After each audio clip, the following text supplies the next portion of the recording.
bukan karena kitanya yang hebat, tapi satu hal saja, karena kitanya ditolong oleh Allah. Betul? Ya, sejatinya nggak ada manusia yang hebat, adanya yang ditolong Allah. Makanya cara paling mudahnya, sederhananya, ya jangan lakuin hal-hal yang kira-kira Allah nggak suka.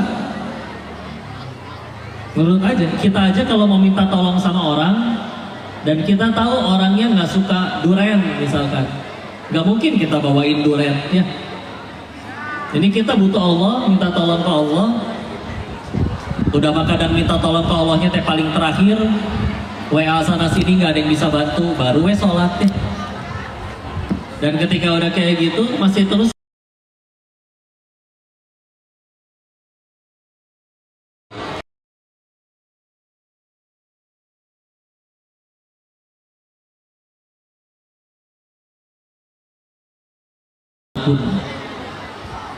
mau dibawa ke hutan, mau dibawa ke gunung, mau dibawa nyelam, terserah, karena sudah berpindah tanggung jawabnya. Tapi ketahuilah, sebelum kuserahkan kepadamu, aku melakukan segalanya, dididik, dipenuhi segala kebutuhannya dan yang lain-lain hanya untuk satu tujuan, putriku ini nyampe ke surganya Allah. Maka kalau nanti kuserahkan kepadamu dan di hari akhir ia gagal ke surganya Allah gara-gara mendampingimu, kau gagal membawanya, maka demi Allah saya tuntut kamu nanti di sana. Oh, mantap itu. Tinggal mudah-mudahan gentle laki-laki, jangan sampai malah ya udah deh Pak, nggak jadi Pak, jangan ya. Jangan mau ya Teh ya. Pak Teh, bahasanya manggilnya Teteh aja. Adik-adik Teteh yang cewek, yang akhwat, pada punya Instagram nggak? Misal, ini mah misal suatu ketika Instagram kalian di DM oleh Song Joong Ki misalkan, atau terserah siapapun ya, 7 personil BTS mualaf semua, saking solehnya mereka hafal 31 juz, offset ya, kelebihan. Siapapun, mau dia tinggi kayak putih langsing, mirip bihun kalau nggak salah Bu ya, tinggi putih langsing, atau kayak kue tiaw lah ya, putih-putih juga. Tapi kalau ngajaknya pacaran, jawab dengan tegas, halalkan atau tinggalkan. Kenapa yang bersorak ibu-ibu?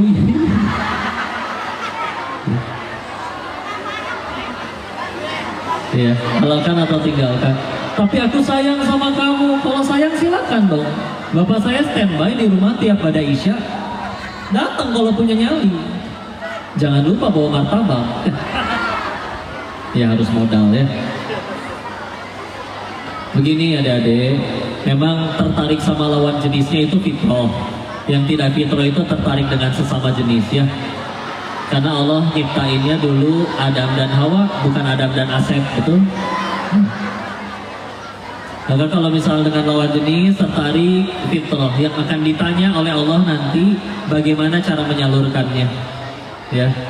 Nah orang kalau memang udah sayang dengan orang lain, memang pasti pengen selamanya dengan orang yang dicintai, betul? Tapi kan di dunia nggak bisa selamanya.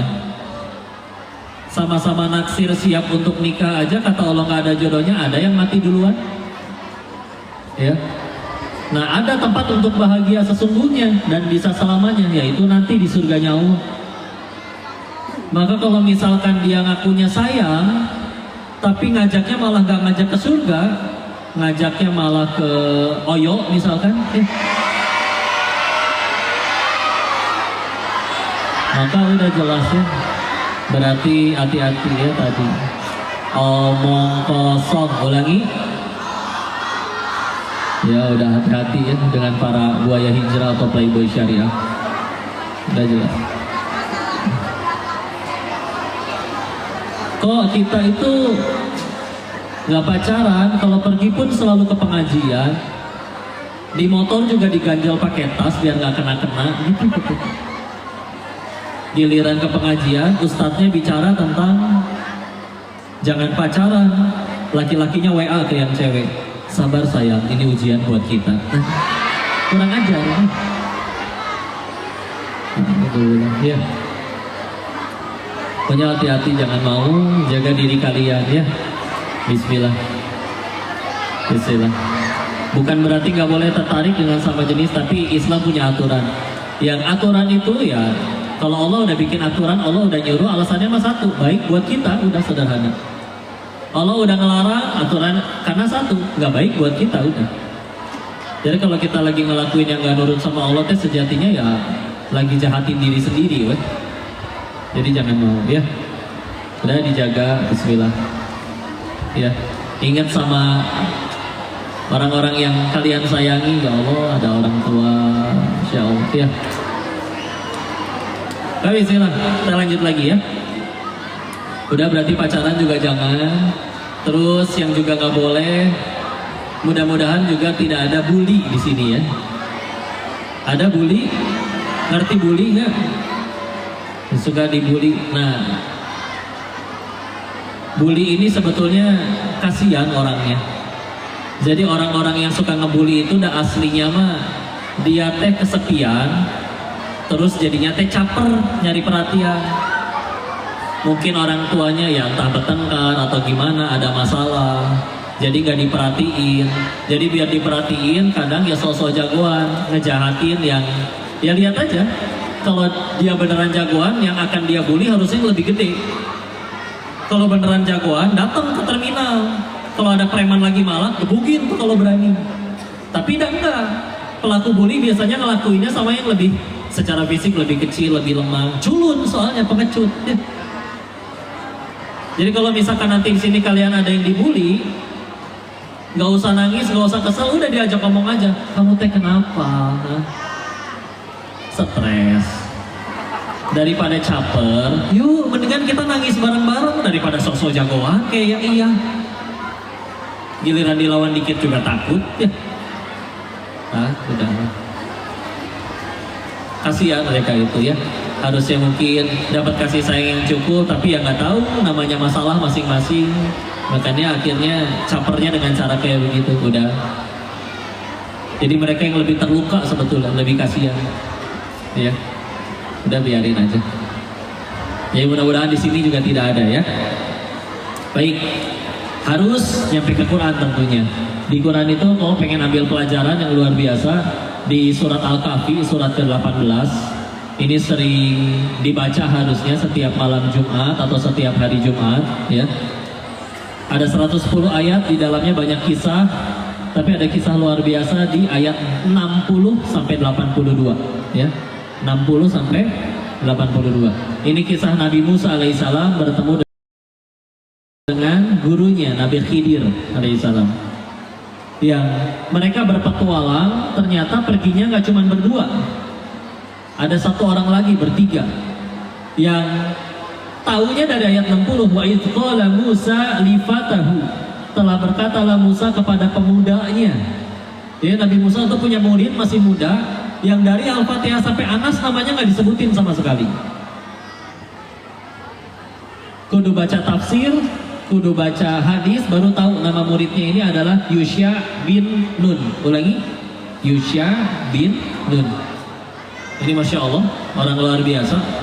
Tapi para ahli tafsir tuh ngebahas, kenapa ya kok namanya nggak disebut, padahal mudah bagi Allah nyebutin nama pemuda ini. Tapi dari Al-Fatihah sampai Anas namanya tidak disebut. Maka beliau-beliau para ahli tafsir memberikan pendapat. Kita coba ya, dari yang pertama. Hikmahnya adalah satu, pelajaran bagi pemuda nih. Bagi seorang pemuda tidak penting untuk namanya dikenal. Ya, nggak penting. Bukan berarti viral atau terkenal tuh nggak boleh, tapi kalau ada pemuda di MTSN 3 ini yang setiap hari yang dipikirin cuma pengen viral doang ya. Bukan itu yang diharapkan oleh Allah dan Islam ya. Karena memang mau ngelakuin apa aja nggak ada garisnya, nggak akan viral juga. Live TikTok, mandi lumpur ya. Ntar dikasih mawar, tampol sendal, repot ya. Terkenal enggak, jeding ya. Ibu tahu sekali dikasih mawar di TikTok kalau dirupiahin berapa duit? Cuman 150 perak rupiah. Berarti kudu ketampol 100 kali baru dapat 15.000 tuh nasi ayam geprek. Cuman Biwir udah jedik duluan. Ya. Sedangkan kalau emang Allah garisin emang ada harusnya dikenal oleh orang, ada aja. Fajar Set Boy nangis di Sulawesi terkenal di mana-mana. Tinggal kita doain mudah-mudahan jadi anak soleh. Ya. Bukan nggak boleh terkenal, enggak, cuman ya popularitas itu cuman alat buat ngenalin Allah, udah gitu aja. Mumpung ada yang nonton. Kita meninggal nggak ditanya followersnya berapa. Kita meninggal ditanya kamu ngajarin apa ke followers kamu. Makanya mudah-mudahan kontennya selalu yang baik-baik terus. Ya. Cuman itu aja yang ditanya. Pintu surga betul 8, tapi tidak ada pintu surga bagi yang centang biru, itu belum ada setahu ya. Orang aja bisa nggak ketipu, Allah centang birunya beli ini. Follower 200.000 yang komen cuma 2, kan julid orang memancingnya. Apalagi Allah dan malaikat nggak bisa ditipu, udah tenang aja ya. Maka tidak penting untuk dikenal. 2, hikmahnya adalah kalau kita tetap pengen mengenalkan diri, kata ahli tafsir disebutkan, perkenalkan diri kita dengan cara yang paling keren. Gimana cara kenalin diri yang paling keren? Perkenalkan diri kita dengan ilmu, takwa, dan prestasi. Ulangi. Udah itu dong. Ya. Misalkan kalian ngelihat orang ya, entah di pasar, entah di mall, ini orang turun dari kendaraan mingkem, nggak ngomong sama sekali, tapi di sekeliling kita yang nyebutin, loh dia kan pendiri perusahaan itu, penemu teknologi ini. Itu prestasinya, karyanya yang menjelaskan siapa dirinya. Oh udah, daripada semua serba ngaku-ngaku, ini sekolah bagus, saya yang bangun. Ini muridnya soleh-soleh, saya yang ngajar. Ngaku-ngaku nggak enak. Nah apa-apa yang ngomongin hiperbola kan nggak enak ya. Dan biasanya udah hiperbola ngambek dulu. Parah nih, macet banget sih Bogor. Di luar negeri nggak ada nih macet-macet kayak gini. Padahal ke luar negeri juga belum pernah ada yang gitu. Bangun tidur ngambek. Badan saya tuh remuk, bohong. Coba badan remuk betulan, bisa bangun? Enggak. Letoy yang ada, bohong. Di kelas ngambek, bisa diem nggak sih? Kepala saya tuh pecah, tahu nggak? Bohong. Coba kepala pecah betulan, repot, darah di mana-mana, kudu dipel ya. Nah, hiperbola aja. Kamu siapa? Itu kita kenalin diri kita dengan ilmu, takwa, prestasi. Bismillah. Orang bilang masalah kemanusiaan sekarang katanya kelaparan, kemiskinan, kriminalitas, ralat ya, koreksi ya. Yang lebih bahaya dari itu semua tuh satu, ketiadaan ilmu atau ketidakingginan mencari ilmu. Beneran. Di Konoha, bukan di Indonesia ya, di Konoha mungkin gak mau belajar masih bisa lulus. Kunci jawaban bisa dibeli, ijazah juga bisa dibeli. Tapi kalau nggak punya keterampilan, nggak punya skill, meskipun nilainya kebelinya bagus, ya siapa yang orang mau kerja sama tuh siapa? Nggak ada yang mau ngajak kerja sama. Kerja juga akhirnya nggak ada kemampuan, jadi beban dipecat melulu. Siapa orang mau miara beban? Orang tua aja kepalang saya, jadi beban juga tetap dipiara ya. Sebenarnya mah akhirnya nggak ada kerjaan, nggak ada pemasukan, lapar nggak pakai iman, nyuri jadi kriminal. Gara-gara satu, nggak mau nyari ilmu, nggak ada ilmu. Sedangkan dengan ilmu kebalik, yarfa'illahul ladzina amanu minkum wal ladzina utul ilma darajat. Surat 58 ayat 11 Al-Mujadalah. Allah angkat tinggi derajat berilmu. Contoh kayak ada fotografer ya, oh pernah kenal fotografer? Seumur hidup nggak pernah nyebar surat lamaran CV. Tiap hari dia belajar aja sampai ahli, ngudain kamera. Akhirnya ketika udah ahli, orang nyari, Pak saya pengen nikah Pak, tolong difoto sama Bapak. Kapan Neng? Bulan depan. Maaf jadwal saya penuh 3 bulan ke depan. Oh ya udah nggak apa-apa, saya nikahnya 4 bulan lagi aja. Yang penting Bapak yang foto. Beneran. Untung cuma ganti tanggal, nggak ganti calon. Segitunya kalau udah ahli. Makanya punten ini mudah-mudahan jadi wasiat ya. Kalau kalian nggak ketemu kokoh lagi, kalau kokoh habis ini nggak ada umur, tolong bagian ini yang diingat ya. Adik-adik, tolong keras sama diri kalian. Kalau kalian keras sama diri kalian, nanti dunia datang dengan lembut, memohon-mohon di kaki kalian, kayak orang tadi, ya. Tapi kalau kita lembek sama diri kita, yang lain juga nggak ikut kajian, yang lain juga nggak bikin PR, yang lain juga nggak sekolah, yang lain juga pas kajian tidur, main game. Lulus bisa, masih bisa lulus.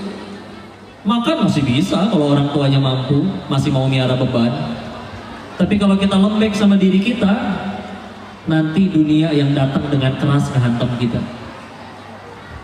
Dengan pahitnya kelaparan, dengan pahitnya diremehin waktu reunian.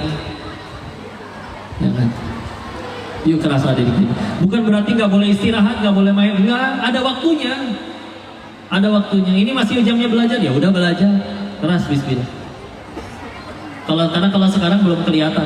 Karena ada jenis orang yang baru pengen jadi baiknya tuh ada yang punten. Nunggu nanti umur 40 dulu.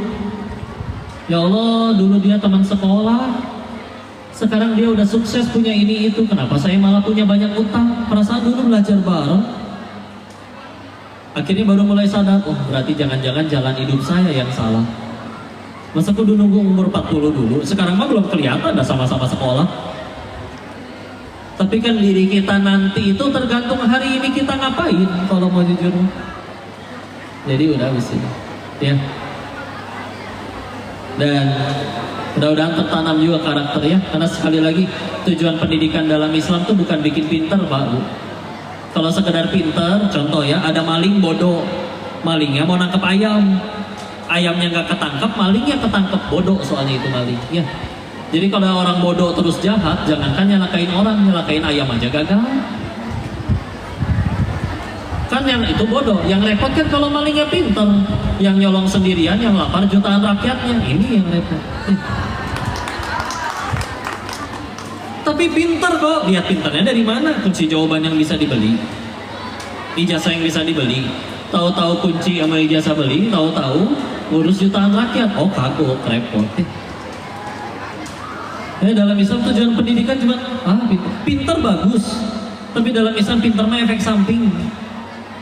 Tujuan utamanya surat 62 Al-Jumu'ah ayat 2. Huwallazi ba'atsa fil ummiyina rasulan minhum yatlu 'alaihim ayatihi wa yuzakkihim.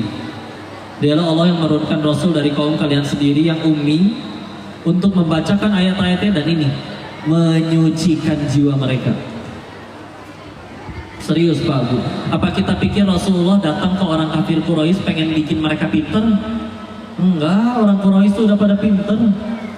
Allah sendiri yang berfirman, ila fihim rihlatash syita'i was-shayf. Orang Quraisy itu rihlah, suka kita terjemahin jalan-jalan, nggak apa-apa.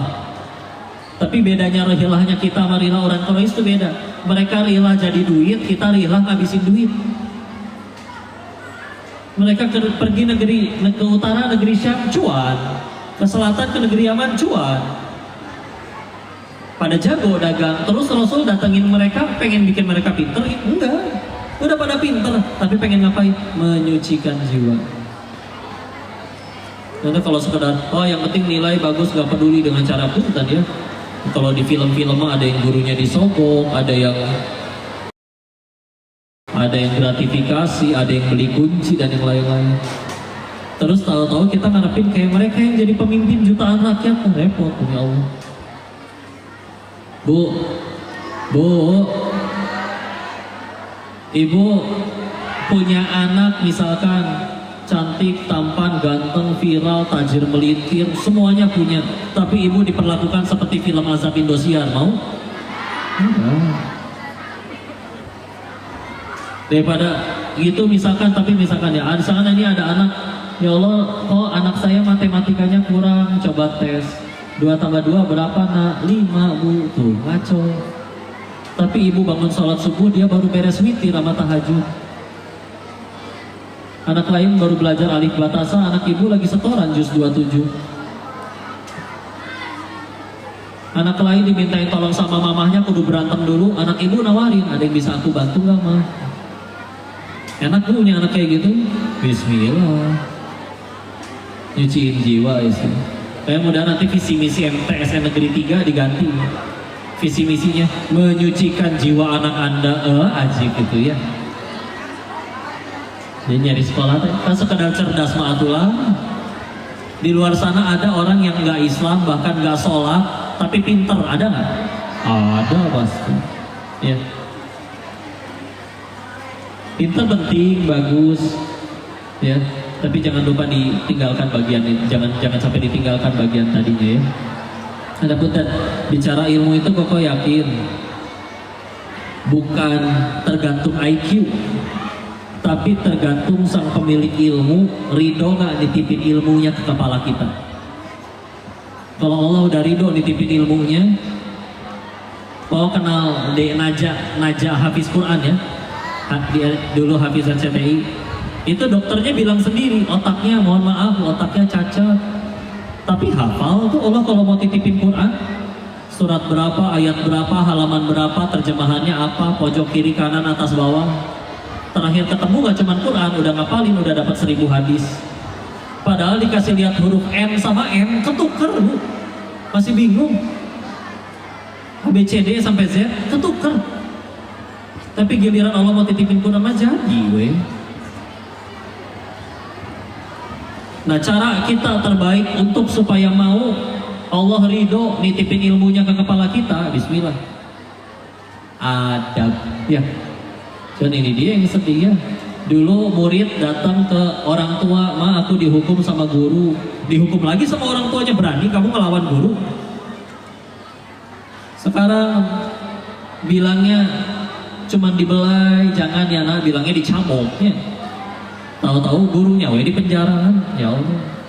Mungkin bisa pintar doang, tapi kalau udah nggak barokah, nggak jadi apa-apa tuh demi Allah.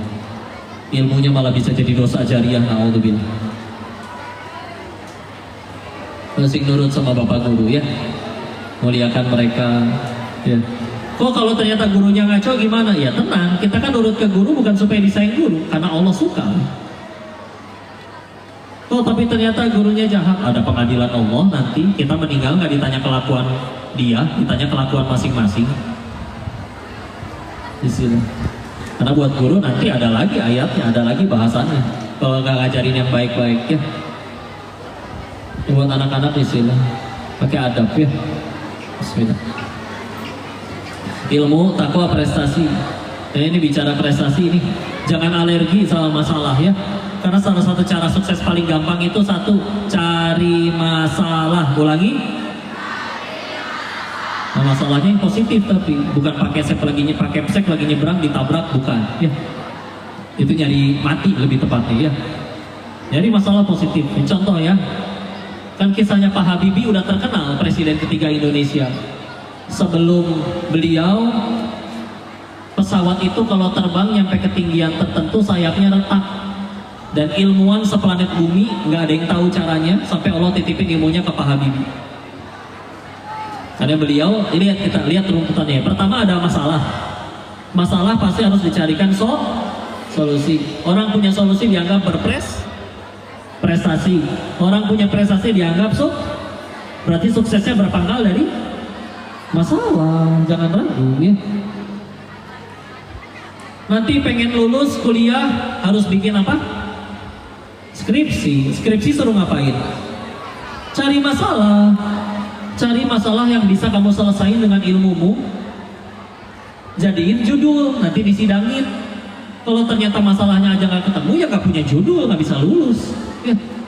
Masalah. Ada yang lain, kemarin pandemi masalah bukan? Tapi kawannya ayah saya sebelum pandemi bangkrut. Dari sekian banyak akhirnya tersisa tinggal 100 juta asetnya.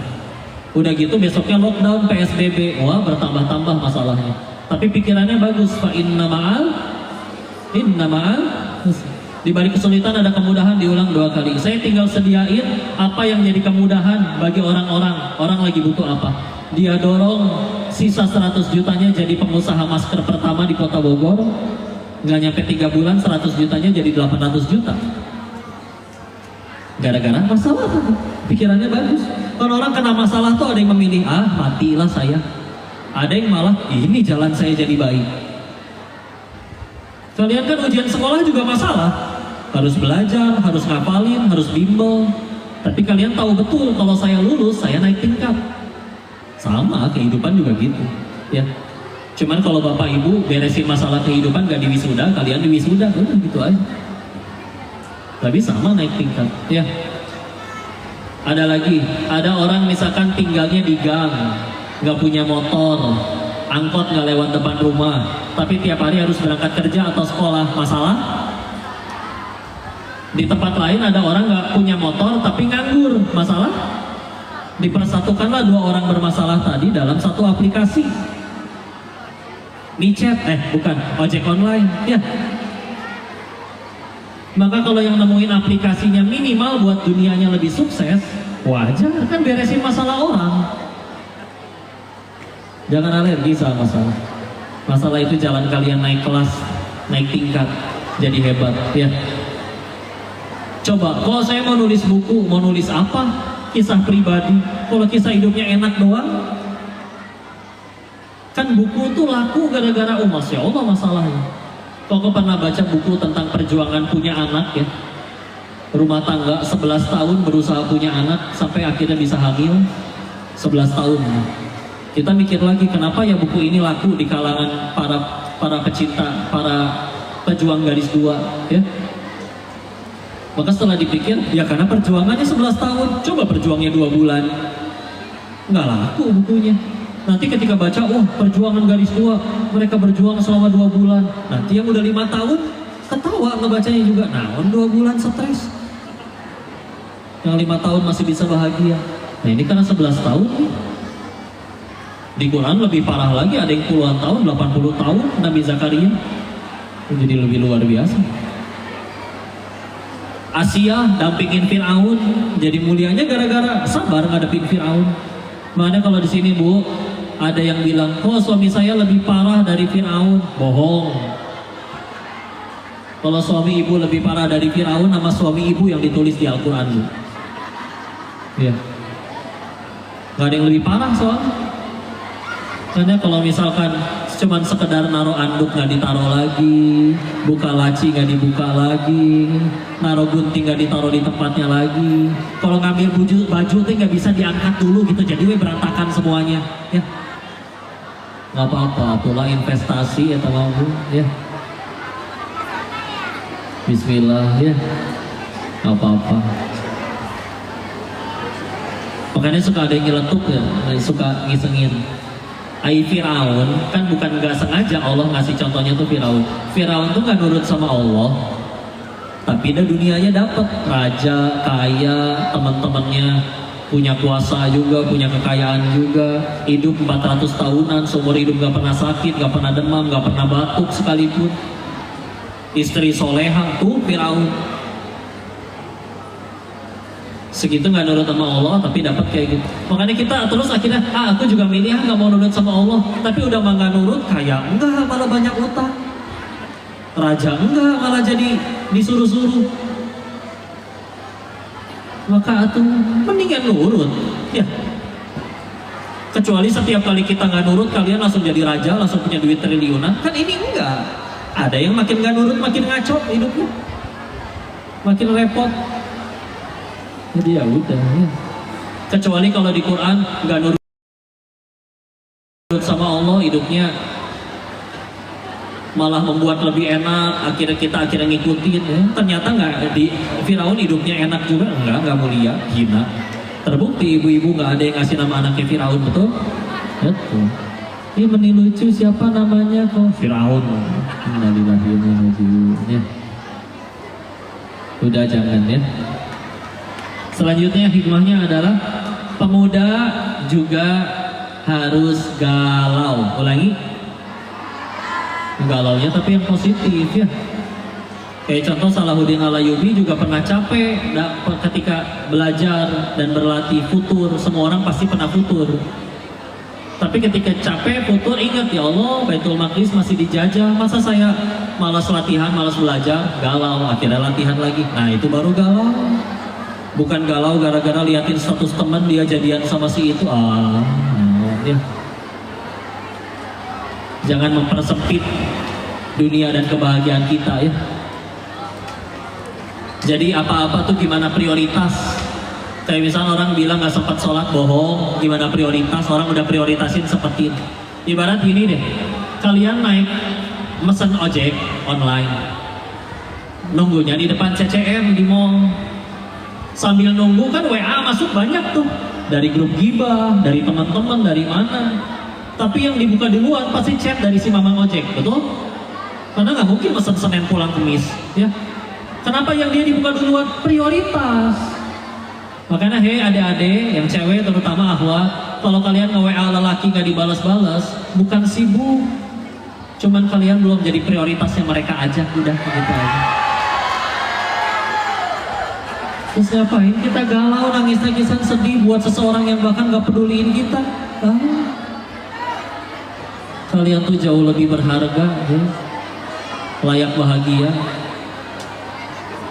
Udah gak pantas lah kayak gitu untuk ngeganggu kalian, ya. Istilah.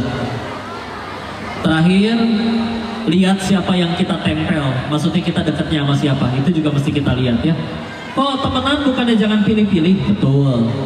Kalau temenan jangan pilih-pilih, tapi kalau mendengar nasihat dan mengambil teladan harus pilih-pilih. Sebagaimana kayak pengen jadi pemain bola, ya dengerin ya Cristiano Ronaldo, jangan Chef Juna. Kalian pengen sukses nih, pengen jadi apa suksesnya? Pengusaha, ya belajar ke pengusaha. Jangan belajar ke orang yang kehancur gara-gara judi online, nggak beres. Ya udah bismillah ya. Karena tadi Yusya bin Nun dekatnya sama 2 orang nabi, akhirnya jadi nabi juga.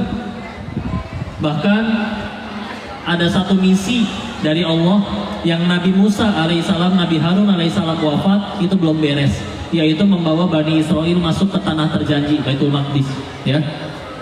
Belum beres, baru berhasilnya kapan? 40 tahun kemudian, yang dipimpin oleh muridnya Nabi Musa tadi, Yusya bin Nun, akhirnya berhasil masuk ke dalam Baitul Maqdis. Prestasi, ya. Kalau di googling siapa Yusya bin Nun, salah satu penjelasannya tadi prestasinya pasti, ya. Kan enak ya. Gini deh, bayangin ini kan ada masjid ya. Kadang kalau misalkan di masjid kan kalau ada yang meninggal suka ada pengumuman, kadang yang di komplek, Inna lillahi wa inna ilaihi rajiun, telah berpulang. Misalkan nggak semua orang namanya beda-beda, kadang ada yang sama ya. Misalkan lah ini Punten, kalau ada yang namanya sama ya, namanya misalkan umum banget, Pak Agus misalkan ya. Ada Pak Agus?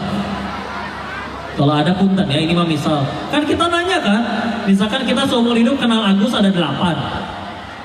Agus mana nih? Kan betapa enak kalau dijawab, itu loh Pak Agus yang biasa ngimamin, yang biasa azan. Ah indah ya Allah. Coba bayangin kalau misalkan kita yang mati, misalkan Denis mana nih yang mati? Terus tahu-tahu ada yang jawab, itu tuh yang jahat, yang licik, kan gak enak. Nah makanya kita coba, ya Allah, renungin. Karena kadang orang tuh bisa ngelihat kita lebih netral ya. Kita kan susah ngelihat punggung sendiri, orang bisa. Meskipun surga kita bukan di mulut orang, tapi kalau bentuknya nasihat membangun, bismillah. Kita bayangin ya Allah, kita tuh udah jadi manusia yang kayak gimana, sampai kira-kira kalau kita mati itu orang ngomongnya apa? Ya, bismillah ya. Udah, itu pelajarannya dari Nabi Musa dan Nabi Khidir dan muridnya Yusya bin Nun. Bismillah. Tinggal mudah-mudahan kita mau atau enggak. Dan terakhir ya, kita ketika bicara akhlak sama adab itu juga ada bedanya. Adab itu didapat dari belajar, akhlak itu didapat dari ibadah.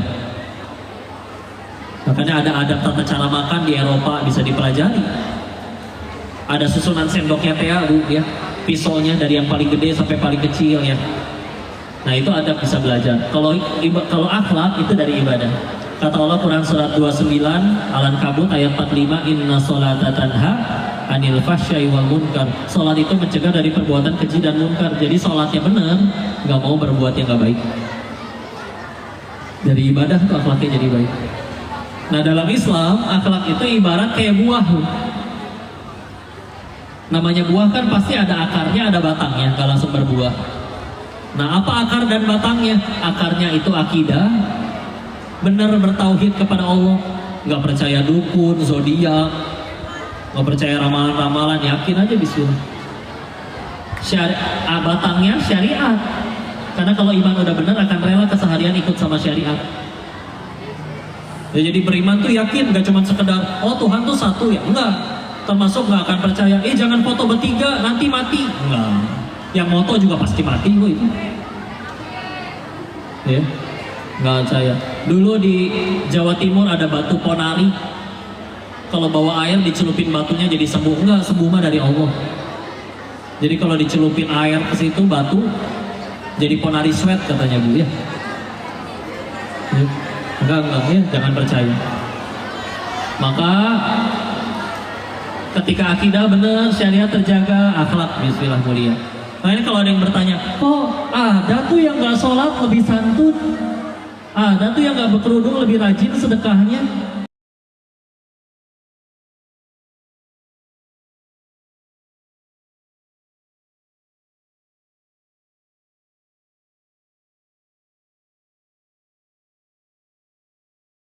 Saking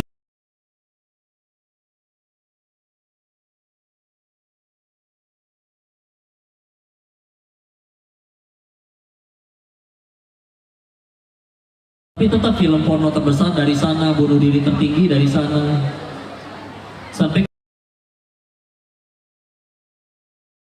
kejadian ada mahasiswi di Singapura loncat dari apartemen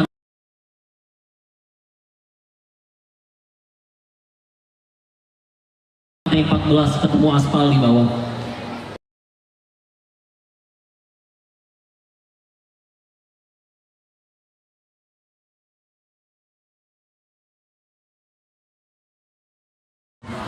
Bener lah, kisah nyata. Ketika ditanya, emang anaknya gimana? Oh kuliah bener, nilai bagus, ke orang tua santun, ke teman-teman sopan. Kenapa kayak begitu? Satu masalahnya, Tuhannya bukan Allah. Tuhannya penilaian makhluk. Maka di kampus diledekin melulu, jerawatan, buat siapa? Buat apa saya hidup dihina kayak begini? Mati, loncat. Sehingga ini jawabannya, kalaupun ya udah belajar akhlak sana, tapi tanpa akidah dan syariat yang dijaga, ada masalah, gampang stres, pengen mati aja bawaannya. Coba lihat para nabi kita, masalah banyak, lebih berat dari kita, lebih berat dari kita.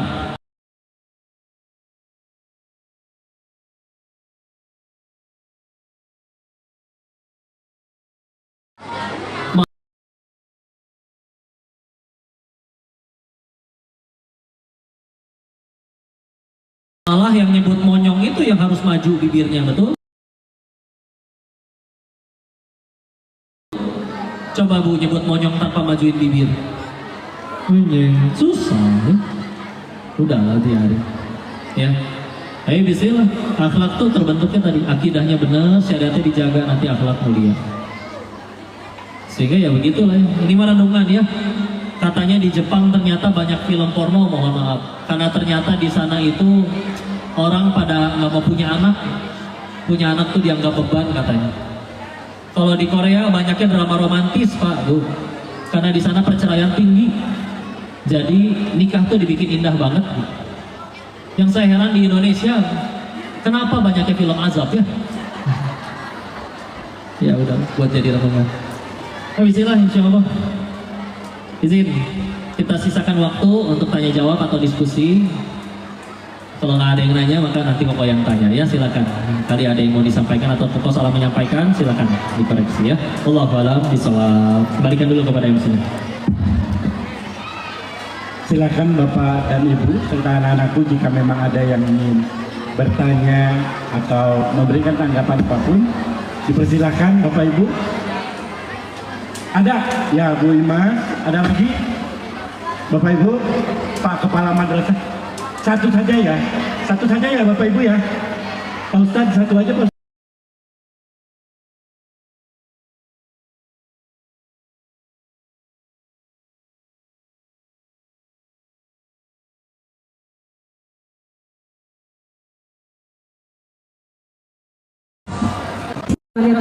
Assalamualaikum warahmatullahi wabarakatuh. Waalaikumsalam warahmatullahi wabarakatuh. Ya Bu.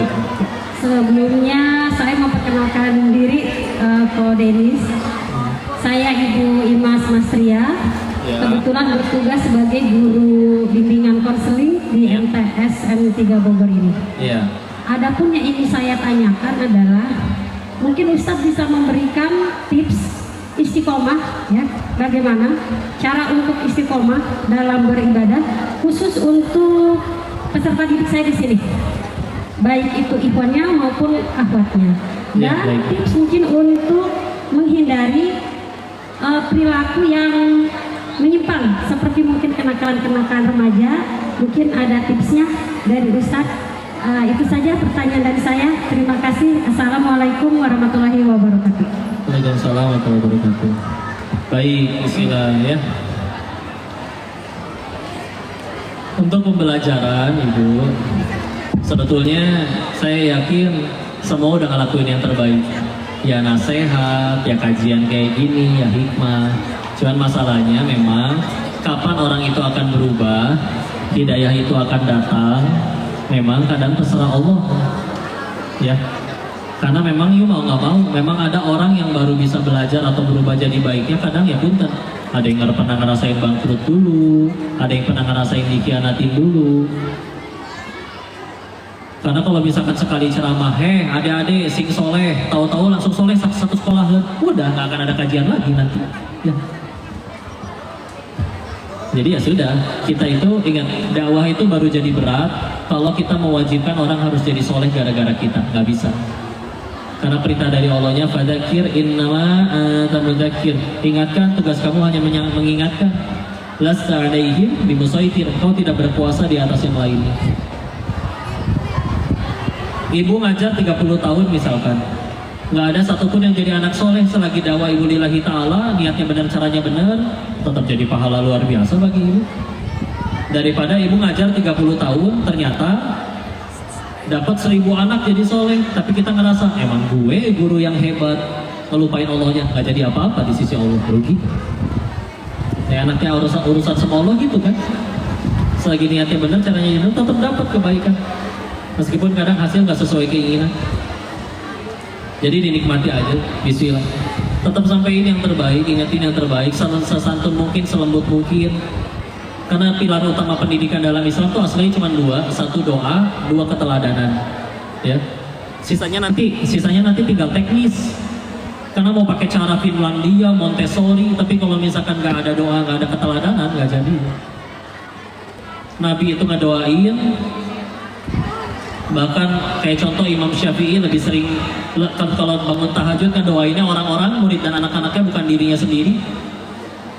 Dan juga ngasih teladan yang baik. Karena coba kita dinasihatin sama orang yang kita benci, mana masuk. Tapi kalau kita sudah dianggap keren oleh orang yang mau kita dakwahi, lebih masuk di sini. Ya. Nah, Nabi itu keren. Ayolah jadi orang yang menakjubkan berarti. Jadi guru-guru yang berprestasi, ya. Jadi ibu yang ibu rumah tangga yang berprestasi, sukanya masak, bikin karya masak. Dan kita punya waktu, kadang-kadang waktu kita habis nggak jelas ya.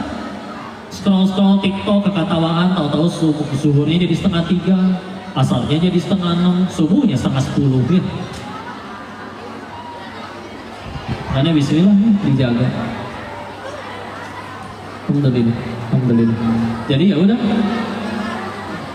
Yang bisa menggenggam hati dan membolak-balikan adalah Allah.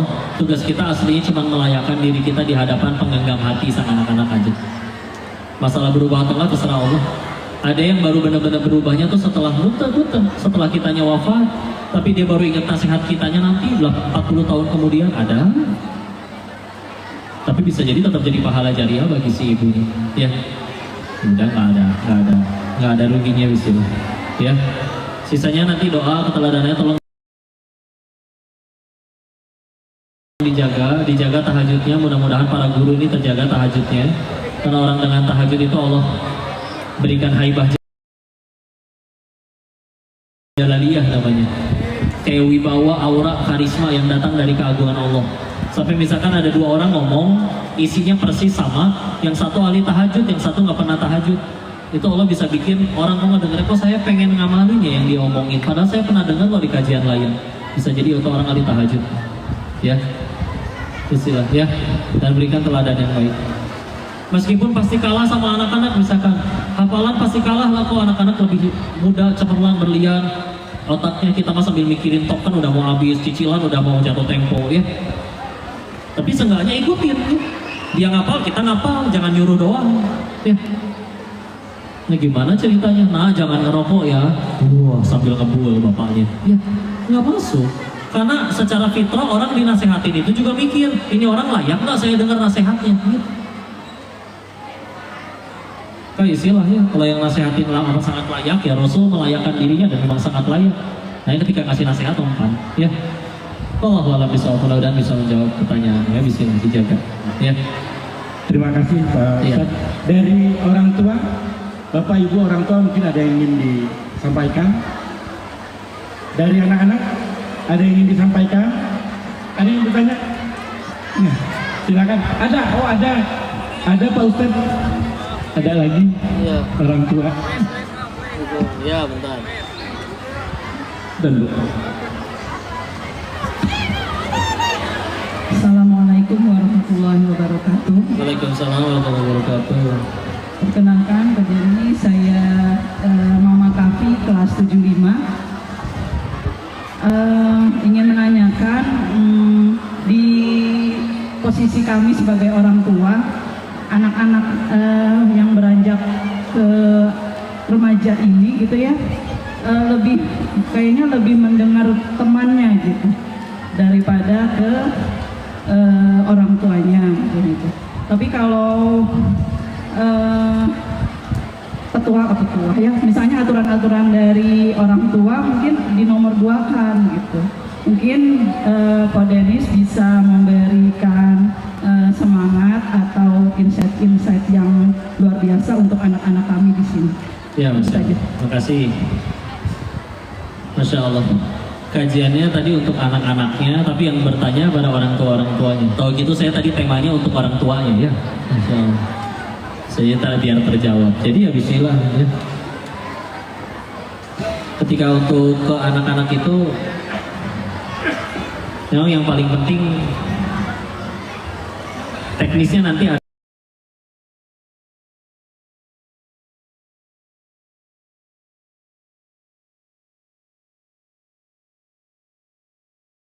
Untuk anak kita, apa kita yang bikin tangannya, apa kita yang bikin kakinya, atau bahkan alisnya? Enggak. Kita tuh jangankan bikin orang, gambar orang aja.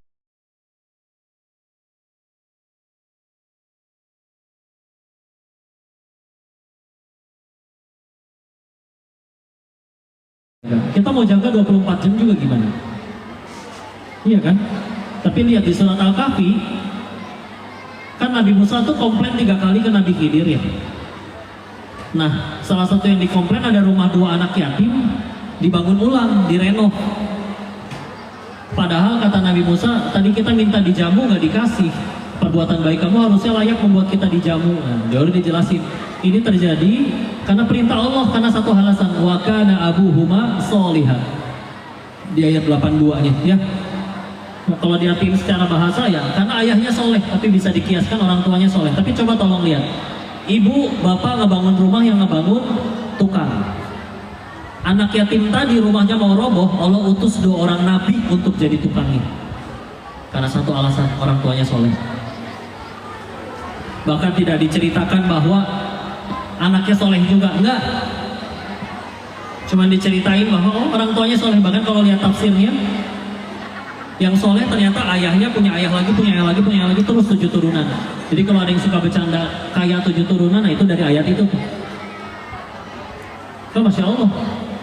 Iya, layakan diri di sini. Ketika kita udah layak tuh, lihat orang tuanya meninggal duluan pun, anaknya rumahnya mau roboh, Allah utus 2 orang nabi untuk merenov. Dan kadang kita yuk layakan diri kita dulu di sini. Ya. Sehingga apa-apa tuh memang, karena ini lagi bicara ke orang tuanya, jadi biar gak cuman anaknya terus juga yang disalahin ya. Karena ada anak tuh, misalkan punten ya, ibu manggil anak nggak kedengeran, ade. Yang kedua naik makin kencang, ade, nggak kedengeran juga. Mau nggak mau kan ibu ngajarin, ade, kaca pecah 3 ya. Begitu si anaknya keluar, yang paling pertama ibu sampein apa? Alasan ibu manggil atau diomelin dulu? Omelin 1-0. Giliran besok mamanya manggil, adiknya manggil, mama, ibu nggak dengar karena lagi di kamar. Mungkin dari ruang tamu sampai ke kamar ibu jauh, harus naik angkot, nggak tahu, ya. Mama, makin kenceng nggak keluar. Mau nggak mau ngejerit si anak, mama, ibu keluar, malah ngapain coba? Dasar anak teh kurang ajar, masa manggil orang tua kayak begitu? 2-0. Padahal si anak kemarin, ya Allah, giliran saya mah kemarin juga nggak kedengeran. Masa si ibu manggil pura-pura nggak kedengeran, biar dia ngambek, nggak segede itu nyalinya. Ini giliran ibunya nggak kedengeran, tetep kita yang diomel. Tahu-tahu dia harus keluar ketemu orang. Sedangkan secara fitrah, anak tuh mikirnya orang yang seharusnya paling nerima dia apa adanya adalah rumah dan ibu. Ini rumah dan ibu adalah tempat di mana dia paling sering diomelin dan dibanding-bandingin. Giliran kita diomelin, anak tetangga datang langsung baik lagi si ibunya, dipuji-puji. Cek aing teh. Kita udah lakuin segala cara, tetap lebih baik ke anak tetangga kan? Nancep itu tuh ke hati anak-anak. Tahu-tahu harus ketemu dengan orang lain di luar dengan berbagai macam karakter, ya minder. Tahu-tahu orang tua bertanya, kenapa ya kok anak saya kok minderan? Jadi nggak jangan anaknya melulu. Bisa jadi dari orang tuanya. Kok anak saya main game terus, yang beliin handphonenya siapa? Kok buat komunikasi? Serius buat komunikasi? Beliin aja handphone Nokia 200.000, bisa nelpon. Kenapa harus yang smartphone? Biar kalau rewel bisa nonton Cocomelon, main game. Jadi ibu bisa serius nonton drakor tanpa diganggu. Giliran anaknya kecanduan baru nyari. Kenapa? Ada aturannya ya. Di surat An-Nisa ada aturan. Kalau ngasih harta ke anak, itu ada aturannya, yaitu syaratnya 2. 1 baligh, 2 rusyda. Jadi kalau ada anak yatim, bapaknya kaya, itu nggak boleh langsung dikasih tuh warisannya. Dipegang dulu sama walinya. Kapan dikasih? 1 baligh, 2 rusyda. Baligh fisik ya, nanti sudah mulai haid, dewasa, meskipun dewasanya sekarang udah, ya Allah, dulu mah Masya Allah, Muhammad Al-Fatih 22 udah jadi sultan, umur 15 udah jadi wali kota. Sekarang umur 30 udah lama lulus kuliah, masih aja minta duit jajan ke orang tuanya. Ada kemunduran memang, tapi makanya syaratnya 2, 1 baligh, 2 rusyda. Sudah punya kecerdasan, tahu gimana cara ngurus duit, baru dikasih. Handphone tuh harta kan. Nah ini anak belum baligh, belum rusyda, tahu-tahu dikasih harta, ya dia nggak bisa bedain mana baik mana buruk. Terus apa-apa tahu-tahu anaknya diomelin, dijewer melulu. Dasar kamu teh main game melulu. Ya ngasih siapa?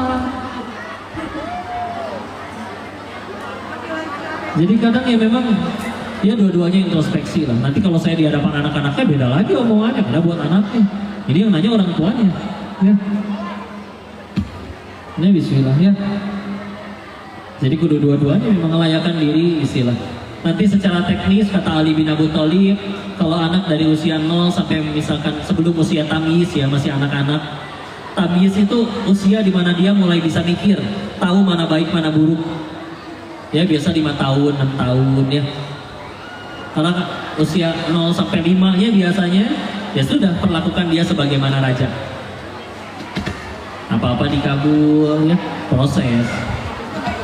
Walaupun nanti ada aturan yang kenalin Allah dulu, mau permen ya, berdoa dulu ke Allah, papa mama bersatu dengan seluruh dunia mau ngasih kamu permen, Allah gak ngasih, gak bisa ya Allah mau permen ya Allah, ya udah dikasih permennya ini dari Allah, padahal permennya udah di kantong dari tadi, supaya dia bergantung dulu ke Allah. Karena waktu pokok pesantren, anak-anak yang rusak 95% itu adalah anak-anak yang di rumahnya jadi sultan, gak pernah salah juga pembantunya yang dipecat. Jadi ketika ketemu peraturan nggak bisa dia, karena dirinya adalah peraturan dan kebenaran, nggak bisa. Ya, maka seperti itu ya. Usia 0 sampai 5 ya, jadi raja. Nanti usia tamyiz sampai mulai menuju baligh diperlakukan seperti prajurit SMP ini, ya. Udah mulai kenal peraturan, dapat kebaikan, dapat lakuin kebaikan, dapat hadiah. Berbuat kesalahan ada konsekuensi, dan ngehukum juga nggak harus seperti dimarahin. Hukuman tuh dalam Islam boleh, tapi seperti obat. Kalau dosisnya tepat sembuh, kebanyakan overdosis. Kalau kurang nggak kapok-kapok, nggak sembuh-sembuh. Yang tahu dosisnya ibu karena lebih kenal, ya. Maka Masya Allah, ketika akhirnya ngasih hukuman, ya nanti tinggal disesuaikan, ya. Karena prajurit namanya prajuritnya. Misalkan nggak boleh berkata kasar, anak berkata kasar, nah sesuai peraturan ya. Berarti harus sedekah 20.000 ke toples itu, nanti kita salurin sama-sama. Ini bukan dihukum, kamu sedang belajar mempertanggungjawabkan perbuatan kamu. Kan katanya mau jadi orang hebat kan bertanggung jawab. Jadi bukan dihukum, yuk silakan kan gak kayak dihukum kan? Jadi tampar juga di mulutnya kan repot ya. Sedekah sana ya kan gimana? Diksi juga betul dipilih ya ucapannya ya. Masya Allah. Nanti udah usia balik sampai dewasa, maka dia diperlakukan sebagaimana seperti sahabat. Udah diminta nasihatnya. Papa mama mau ini nih nah, menurut kamu gimana? Padahal bapak ibu udah punya keputusan sendiri, tapi dilibatkan. Ya, tapi sekali lagi itu mah teknis. Yang lebih utama layakan diri kita di hadapan penciptanya. Ya, bismillah. Akan kepanjangan tapi mungkin segitu dulu ya. Bismillahirrahmanirrahim. Terima kasih Pak Ustadz. Ini ternyata ada 3 Pak Ustadz yang mau nanya dari peserta didik. Yuk sekaligus aja Pak Ustadz ya. Ada 3 anak. Yuk nak sini nak. Iya, ya, alhamdulillah. Orang tua sudah, guru sudah, sekarang anak. Yuk. Assalamualaikum warahmatullahi wabarakatuh. Saya Fatimah Tunggara dari kelas 88 ingin bertanya Ustaz. Jika ingin ujian kan hal yang paling diharapkan itu menghafal. Saya ingin nanya doa untuk menghafal agar mudah mengingat itu apa Ustaz? Ya. Terima kasih. Wassalamualaikum warahmatullahi wabarakatuh. Assalamualaikum warahmatullahi wabarakatuh. Oh ditampung ya udah selesai. Saya Rahmadania kelas 99 izin bertanya Pak Ustadz. Kadang kan orang tua ngerasa kodratnya lebih tinggi, jadi kadang suka tidak menghargai usaha anak. Jadi sang anak ngerasa kalau apapun yang dia lakuin itu selalu sia-sia. Nah gimana caranya buat menghadapi orang tuanya, karena sebagai anak bingung mau bicara, takutnya tidak sopan dan tidak menghargai mereka sebagai orang tua. Terima kasih Pak Ustadz. Assalamualaikum warahmatullahi wabarakatuh. Assalamualaikum warahmatullahi wabarakatuh. Sebelumnya saya perkenalkan, nama saya Aulia Sandika Fandi dari kelas 810. Saya ingin bertanya Ustadz, bagaimana cara kami sebagai murid belajar untuk beristiqomah di lingkungan yang kurang kondusif dalam pergaulannya? Sekian, terima kasih. Wassalamualaikum warahmatullahi wabarakatuh. Assalamualaikum warahmatullahi wabarakatuh. Diulang pertanyaannya. Yang pertama apa? Yang pertama bagaimana mudah menghafal. Baik, kasihlah. Kalau ngapalinnya Quran, cara paling kuatnya dibaca kalau lagi tahajud ya.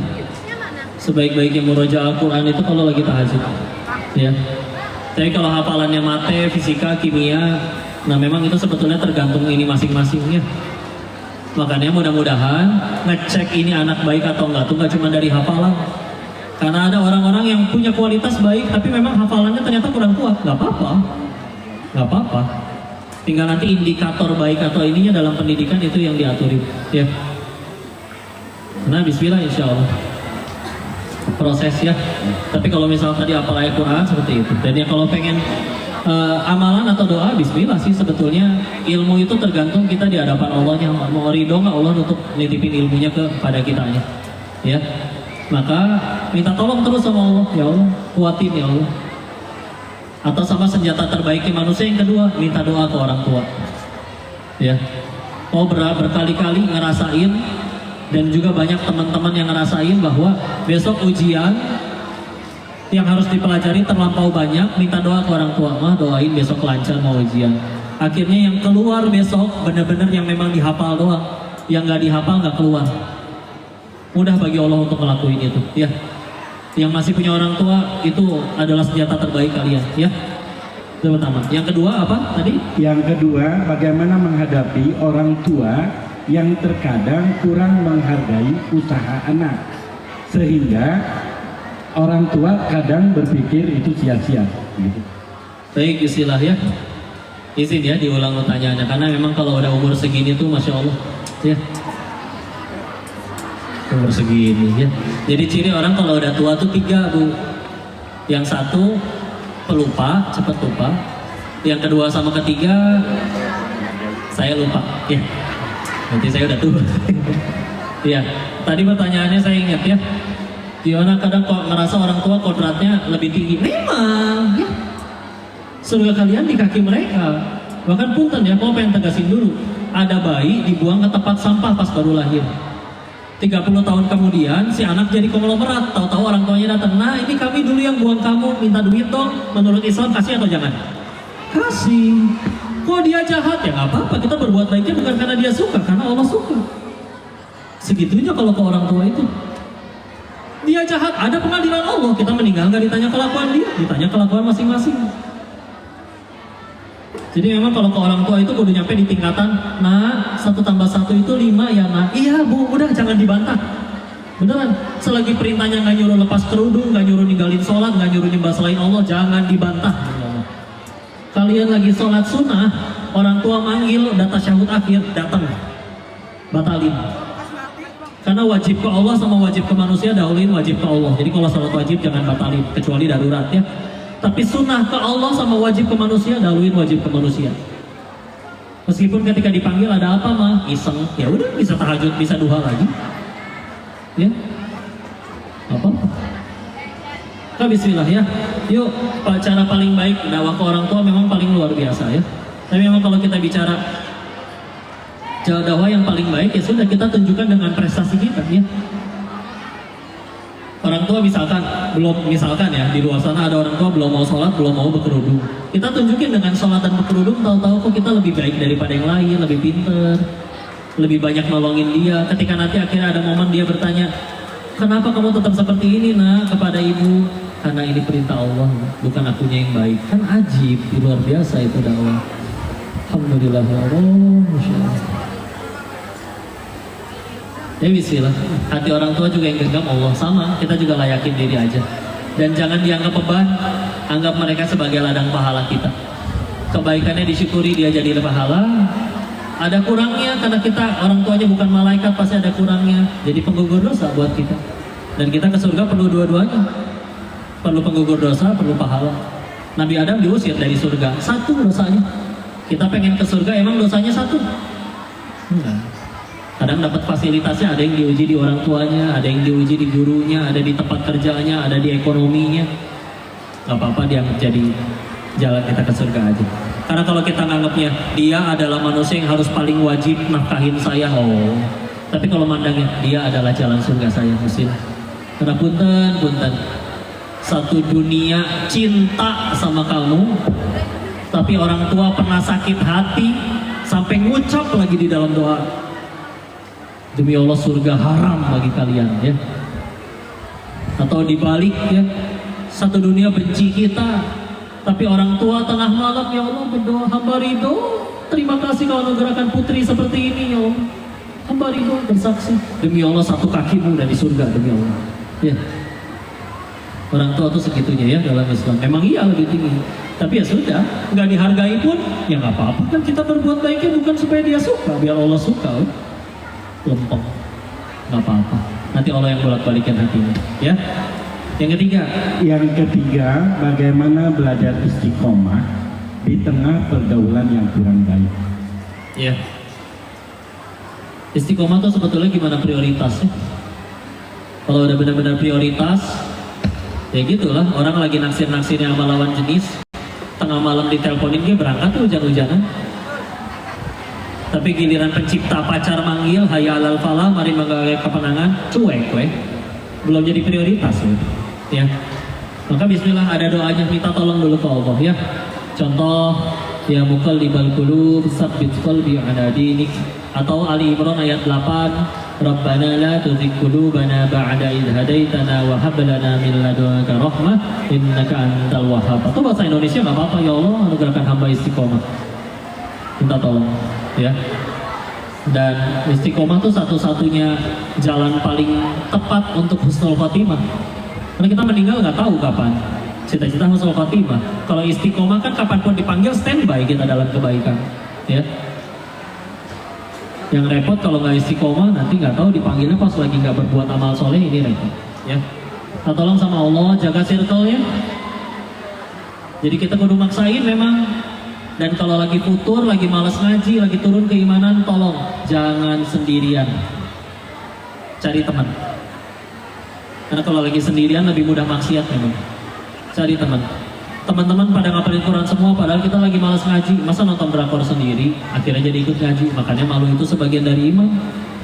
Apa-apa.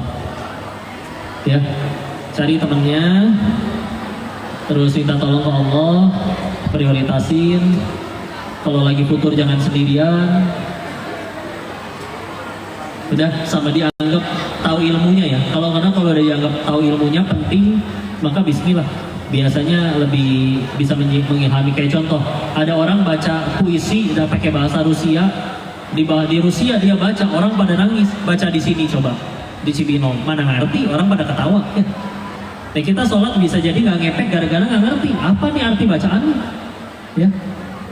Bismillah insyaallah ya. Mungkin itu sebagian yang bisa dilakuin ya. Wallahu a'lam bishawab. Cukup? Pak Ustadz, ada satu lagi nih. Anak yang pengen nanya, boleh? Ya udah terakhir ya. Habis Ya, ini saya terakhir harus ya. langsung ke rumah sakit soalnya. Oh ya, baik Pak Ustadz. Satu, hanya satu nak. Ayo, siapa yang mau nanya? Ya, yang lain di WA aja nanti.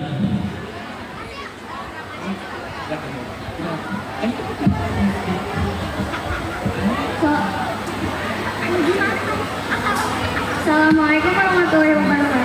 Waalaikumsalam warahmatullahi wabarakatuh. Nama saya Anissa dari kelas 86. Saya mau nanya, gimana caranya teman kita ini introspeksi diri karena perbuatannya sendiri yang nggak diketahui sama teman-teman yang lainnya. Dan sifat dia tuh salah gitu di mata kita, tapi dia walaupun udah kita kasih tahu, cuma dia tetap ngelakuin kesalahan itu lagi. Udah nih, udah Nisa ya? Udah Nisa, jangan kemana-mana, dengerin dulu Pak Ustadznya menjawab. Yuk. Di mana temannya teh salah? Yang mana temannya? Coba sopo ke sini. Ayo temannya mana? Ya kalau salah terus